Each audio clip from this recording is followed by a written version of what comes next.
Hello students, आज हम पढ़ेंगे प्रोबेबिलिटी डेंसिटी फंक्शन के बारे में, जिसमें हम ये देखेंगे कि आखिर प्रोबेबिलिटी डेंसिटी फंक्शन का मतलब क्या होता है और साथ ही साथ इसके एक दो न्यूमेरिकल भी सॉल्व कर देंगे, जिससे करके प्रोबेबिलिटी डेंसिटी फंक्शन के सारे हमारे कंसेप्ट क्लियर हो जाए।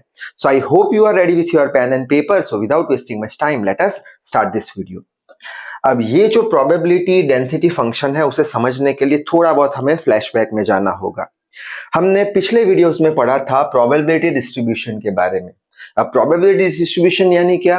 तो हमने ऐसा बोला था कि जब रैंडम वेरिएबल्स, जिसे हम एक्स से रिप्रेजेंट करते हैं, जब रैंडम वेरिएबल को हम उसके होने की प्रोबेबिलिटी के साथ रिप्रेजेंट करते हैं, ये रही उसके होने की प्रोबेबिलिटी, जिसे एफ ऑफ एक्स या पी ऑफ एक्स से रिप्रेजेंट करते हैं। तो जब रैंडम वेरिएबल को हम उसके होने की प्रोबेबिलिटी के साथ रिप्रेजेंट करते हैं, तब ये जो अरेंजमेंट होती है, ये अरेंजमेंट को हम क्या बोलते हैं? प्रोबेबिलिटी डिस्ट्रीब्यूशन बोलते हैं। और अगर ये जो हमारे रैंडम वेरिएबल्स है, वो अगर कंटिन्यूस हो, ये रैंडम वेरिएबल अगर हमारे कैसे होंगे? कंटिन्यूस होंगे, तो ऐसी अरेंजमेंट को हम प्रोबेबिलिटी डेंसिटी फंक्शन बोल देंगे। तो यहाँ पे लिखा है, if random variables are continuous then this arrangement is called as probability density function. यानी प्रोबेबिलिटी डेंसिटी फंक्शन यानी क्या कि जब कंटिन्यूस रैंडम वेरिएबल्स को हम उसके होने की प्रोबेबिलिटी के साथ अरेंज करते हैं, तब ऐसे अरेंजमेंट को हम क्या बोल देंगे? हम बोल देंगे प्रोबेबिलिटी डेंसिटी फंक्शन बोल देंगे। थोड़ा और डिटेल में समझने की कोशिश करते हैं। अब हमारे पास ऐसा कुछ टेबल है, यानी रैंडम वेरिएबल्स है। कौन से रैंडम वेरिएबल्स होने चाहिए? कंटिन्यूस।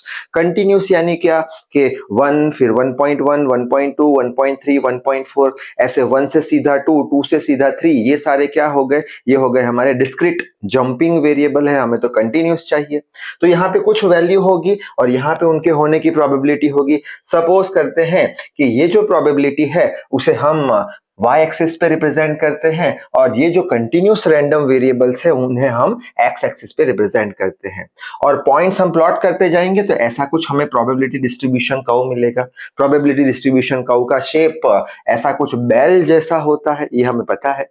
अब कोई हमें पूछ ले कि जो हमारे रैंडम वेरिएबल्स है x, बहुत सारे रैंडम वेरिएबल्स है, हमने सिलेक्ट किया कोई एक रैंडम वेरिएबल जिसे a बोल दिया, दूसरा कोई एक रैंडम वेरिएबल जिसे b बोल दिया, और कोई पूछ ले कि a और b के बीच में जितने भी रैंडम वेरिएबल्स है उनके होने की प्रोबेबिलिटी कितनी? वापस एक बार हमने क्या किया? a और b पॉइंट ले लिए, और क्वेश्चन क्या है? हमें क्या ढूंढना है? प्रोबेबिलिटी ढूंढनी है। किसकी प्रोबेबिलिटी ढूंढनी है? कि जो हमारे रैंडम वेरिएबल्स है वो a और b के बीच में हो, उनकी प्रोबेबिलिटी कितनी? तो उसका सिंपल सा आंसर है, उनकी प्रोबेबिलिटी हो जाएगी, ये जो मैंने एरिया मार्क किया है, ये कर्व के अंदर का ये एरिया, ठीक है। तो ये जितना एरिया होगा उतनी इसकी प्रोबेबिलिटी होगी। तो यहाँ पे लिखा है एरिया अंडर दी कर्व, शायद से आपको समझ में आ गया होगा। अब इतना एरिया हम कैसे ढूंढे? तो उसके लिए हम क्या करेंगे? एक छोटी सी स्ट्रिप कंसीडर कर देंगे, एक पतली सी स्ट्रिप कंसीडर कर दी। अब इसका कितना एरिया होगा वो हम कैलकुलेट कर देंगे। सपोज इसका एरिया होगा fx के बराबर। अब इतना एरिया हमने ढूंढ लिया। अब बहुत सारे ऐसे छोटे छोटे स्ट्रिप होंगे, सारे एरिया को हमको क्या करना पड़ेगा? ऐड करना पड़ेगा। नहीं, सारे एरिया को हमें क्या करना पड़ेगा? छोटे छोटे एरिया को इंटीग्रेट करना पड़ेगा। कहां से कहां तक? ए से बी तक। तो ए से बी तक। तो ये हो गया हमारा प्रोबेबिलिटी डेंसिटी फंक्शन का इक्वेशन। शायद से आपको समझ में आ गया होगा। दूसरी एक इंपॉर्टेंट बात कि ये जो प्रोबेबिलिटी डेंसिटी फंक्शन है, इसकी एक प्रॉपर्टी है, इंपॉर्टेंट प्रॉपर्टी है। कौन सी है? कि इंटीग्रेशन ऑफ माइनस इनफाइनाइट से लेके प्लस इनफाइनाइट तक F of x D x बराबर 1 हमेशा होना चाहिए। तभी अगर ये कंडीशन सेटिस्फाई होती है, तभी हम बोल देंगे कि जो फंक्शन हमें दिया हुआ है न्यूमेरिकल में, उसकी वैल्यू अगर 1 है इंटीग्रेट कराने पर, तभी वो फंक्शन को हम प्रोबेबिलिटी डेंसिटी फंक्शन बोल देंगे। अब ये इक्वेशन को थोड़ा समझ लेते हैं। कैसे? कि ये जो हमने कर्व बनाया है, ये कर्व ये साइड माइनस इनफाइनाइट तक होगा और ये साइड प्लस इनफाइनाइट तक होगा, हमें पता नहीं है। तो ये पूरा का पूरा अगर एरिया हम काउंट करेंगे, ये पूरा का पूरा अगर एरिया हम काउंट करेंगे, क्या करेंगे? एक स्ट्रिप लेंगे और उसका जो आंसर आएगा उसे इंटीग्रेट कर देंगे माइनस इनफाइनाइट से लेके प्लस इनफाइनाइट तक। तो जितना भी एरिया होगा वो किसके बराबर होना चाहिए, 1 के बराबर, तभी जाके हम बोलेंगे कि जो हमारा फंक्शन है न्यूमेरिकल में दिया गया वो क्या है, वो है हमारा प्रोबेबिलिटी डेंसिटी फंक्शन। अब यही चीज को अच्छे से समझ लेते हैं न्यूमेरिकल लेके, तब पिक्चर और क्लियर हो जाएगा। न्यूमेरिकल में हमें क्या दिया है, check whether the given function is probability density function or not। यहाँ पे एक ये वाला फंक्शन हमें दिया गया है f of x is equals to x/2, जिसकी लिमिट दे के रखी है 0 से लेके 2। हमें चेक क्या करना है, हमें ये चेक करना है कि ये जो फंक्शन दिया हुआ है क्या ये फंक्शन प्रोबेबिलिटी डेंसिटी फंक्शन है या नहीं। तो उसे कैसे चेक करेंगे, कब फंक्शन को हम प्रोबेबिलिटी हमारा डेंसिटी फंक्शन बोलते हैं, जब वो ये वाली कंडीशन को सेटिस्फाई करे। अभी देखा माइनस इनफाइनाइट से लेके plus infinite F of x D x का वैल्यू कितना होना चाहिए, 1 होना चाहिए। तो हम चेक कर लेते हैं, क्या चेक करेंगे, हम इसका वैल्यू चेक करेंगे, इसका वैल्यू चेक करेंगे। अगर इसका वैल्यू 1 आ गया तो हम बोल देंगे कि जो फंक्शन हमें दिया हुआ है, जो फंक्शन हमें दिया हुआ है वो क्या है, वो है प्रोबेबिलिटी डेंसिटी फंक्शन। कैसे चेक करेंगे तो देख लेते हैं।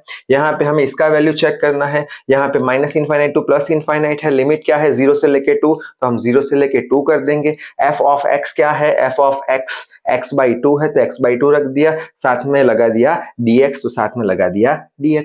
बस अब क्या करेंगे, ये 2 जो कांस्टेंट है नीचे उसे बाहर निकाल देंगे, 1/2 हो गया, इंटीग्रेशन ऑफ 0 से लेके 2 कर देंगे, x dx कर देंगे। अब इंटीग्रेशन ऑफ x dx का क्या होगा, तो हमारे बेसिक वीडियो में हम ये वाला इक्वेशन पढ़ चुके हैं। ये वाला इक्वेशन क्या होता है, integration of x to n dx का x to n plus 1 divide by n plus 1। यहाँ पे x का पावर कितना है, 1 है, तो x to 1 plus 1 divide by 1 plus 1 यानी एक्स स्क्वायर बाई 2 आ जाएगा। लिमिट 0 से 2 आ जाएगी। अब क्या करेंगे, ये 2 को बाहर निकालेंगे तो 4 हो जाएगा, 1/4 हो जाएगा। यहाँ पे आ जाएगा एक्स स्क्वायर 0 से लेके 2। आगे बढ़ लेते हैं। अब हम क्या करेंगे, upper limit minus lower limit 1/4 as it is रख दिया। अब अपर लिमिट यानी x की जगह 2 रखेंगे तो 2 का स्क्वायर हो जाएगा, माइनस साइन हमेशा लगाएंगे। अब x की जगह 0 रखेंगे तो 0 का स्क्वायर ये 4 हो जाएगा, 4 से 4 कैंसिल हो जाएगा, आंसर हमारा आ जाएगा 1। यानी हम बोल देंगे कि हाँ, क्या कि जो दिया गया फंक्शन है वो ये कंडीशन सेटिस्फाई कर रहा है, यानी कि ये क्या हो गया हमारा प्रोबेबिलिटी डेंसिटी फंक्शन। एक और न्यूमेरिकल देख लेते हैं तो और अच्छे से पिक्चर क्लियर हो जाएगा। यहाँ पे भी हमें वही चेक करना है क्या, कि ये जो दिया गया फंक्शन है, यहाँ पे 3 फंक्शन दिए गए हैं अलग अलग, ये जो दिया गया फंक्शन है क्या ये प्रोबेबिलिटी डेंसिटी फंक्शन है या नहीं। तो उसके लिए वापस से एक ही कंडीशन सेटिस्फाई हमें करनी है, कौन सी, कि ये जो चीज है, ये जो चीज, इसका वैल्यू कितना आना चाहिए, इसका वैल्यू 1 के बराबर आना चाहिए, तब जाके हम बोल देंगे दिया गया फंक्शन क्या है, प्रोबेबिलिटी डेंसिटी फंक्शन। अब कैसे चेक करेंगे ये वाली कंडीशन, तो उसके लिए विच इज इक्वल्स टू 3 चीज दी है। पहली चीज कौन सी है, ये है, दूसरी चीज ये है, और तीसरी चीज ये है। बस इनको अरेंज करेंगे। कैसे अरेंज करेंगे, तो पहले तो हमें पता है माइनस इनफाइनाइट से इनफाइनाइट, ये रहा फंक्शन 0 के बराबर है, x लेस देन 2 है, यानी x का वैल्यू क्या है, 2 से छोटा है। x का वैल्यू 2 से छोटा है, कितना छोटा है पता नहीं, छोटा इनफाइनाइट छोटा है, माइनस में जाता है तो माइनस इनफाइनाइट लगा देंगे, तो माइनस इनफाइनाइट, और किससे, x का वैल्यू x लेस देन 2 यानी x से तो छोटा है, 2 यानी अपर लिमिट में आ गया 2। शायद से समझ में आ गया होगा। f ऑफ x क्या है, इसका f ऑफ x 0 है तो 0 रख दिया, साथ में dx तो लगाना ही है हमें, प्लस बाद में दूसरा फंक्शन दिया गया है हमें, उसके लिमिट 2 से 4 है, तो यहाँ 2 पे खत्म हुई थी तो 2 से 4 यानी कंटिन्यूस आ गया हमारा। कंटिन्यूस बोले तो हम बोलते हैं प्रोबेबिलिटी डेंसिटी फंक्शन। तो 2 से 4 हो गया, और फंक्शन क्या है, ये रहा फंक्शन 1/18 3 + 2x, साथ में लगा दिया dx। प्लस नेक्स्ट करेंगे, नेक्स्ट में क्या है, 2 से 4, अब 4 से शुरू करेंगे, 2 से 4 अपर लिमिट, तो यहाँ पे लोअर लिमिट आ जाएगी। x का वैल्यू 4 से बड़ा है, 4 से कितना बड़ा है पता नहीं है, तो प्लस इनफाइनाइट लगा देंगे, और फंक्शन क्या है हमारा 0 दिया गया है तो 0 रख दिया, और साथ में dx लगा दिया। ठीक है, अब यहाँ पे ये 0 और ये 0, ये तो दोनों कैंसिल निकल जाएंगे, 0 हो जाएंगे। अब यहाँ पे बचा क्या हमारा, ये वाला टर्म, यहाँ पे 1/18 को कांस्टेंट को बाहर निकाल दिया, बचा 3 + 2x dx 1/18। अब क्या करेंगे, 3 को अलग से इंटीग्रेट करेंगे, 2x को अलग से इंटीग्रेट करेंगे, तो क्या कर देंगे, इंटीग्रेशन ऑफ 2 से लेके 4 3 dx प्लस साइन है यहाँ पे, तो प्लस इंटीग्रेशन ऑफ 2 से लेके 4 2x dx। ठीक है, समझ में आ गया इतने तक। 1/18, 3 कांस्टेंट है, 3 को बाहर निकाल लिया, इंटीग्रेशन ऑफ 2 से 4 dx प्लस 2 कांस्टेंट है, 2 को बाहर निकलिया, इंटीग्रेशन ऑफ 2 से 4x dx। आगे बढ़ते हैं, 1/18 3। अब इंटीग्रेशन ऑफ ये क्या है, यहाँ पे 1 dx है, तो इंटीग्रेशन ऑफ 1 dx का क्या होता है, तो यहाँ पे मैंने लिख के रखा है, बेसिक वीडियो में हमने पढ़ा है। इंटीग्रेशन ऑफ 1 dy का y होता है, इंटीग्रेशन ऑफ 1 dt का t होता है, तो इंटीग्रेशन ऑफ 1 dx का क्या हो जाएगा, x हो जाएगा। तो बस यहाँ पे इंटीग्रेशन ऑफ 1 dx का क्या कर दिया, x कर दिया, लिमिट लगा ली 2 से लेके 4, अपर और लोअर, प्लस साइन है, प्लस लगा दिया 2। अब ये integration of x is to 1 है, तो क्या होगा, x is to 1 plus 1 divide by 1 plus 1 x square by 2 answer आ जाएगा। लिमिट लगा दी 2 से 4। आगे बढ़ते हैं 1/18, ये 3 अपर लिमिट माइनस लोअर लिमिट, यानी पहले x की जगह हम 4 रखेंगे, माइनस साइन हमेशा लगाएंगे, लोअर लिमिट x की जगह 2 रखेंगे, प्लस साइन, ये 2 से 2 कैंसिल, बचा x स्क्वायर 2 से लेके 4। आगे बढ़ते हैं 1/18, यहाँ पे 2 आ जाएगा, ये x की जगह पहले 2 रखेंगे तो 4 रखेंगे, अपर लिमिट तो 4 का स्क्वायर, माइनस लोअर लिमिट तो x की जगह बाद में क्या करेंगे, 2 रखेंगे, 2 का स्क्वायर। 1/18, 3 टू द 6 हो जाएगा, ये हो जाएगा 4 4 द 16 माइनस 2 टू द 4। 1/18 लिख लिया। यहाँ पे 16 प्लस 6 कितना होगा, हो जाएगा 22, 22 माइनस 4 कितना हो जाएगा 18, यानी आंसर आ गया 18, 18 से 18 कैंसिल, आंसर आ गया 1, यानी हम बोल देंगे कि हाँ ये जो फंक्शन दिया हुआ है वो कैसा है, वो है प्रोबेबिलिटी डेंसिटी फंक्शन। तो इस वीडियो में बस इतना ही। आई होप कि आपके सारे जो डाउट और या फिर कंसेप्ट है प्रोबेबिलिटी डिस्ट्रीब्यूशन के या प्रोबेबिलिटी डेंसिटी फंक्शन के, वो क्लियर हो चुके होंगे। So till then read hard, work hard. Thank you very much.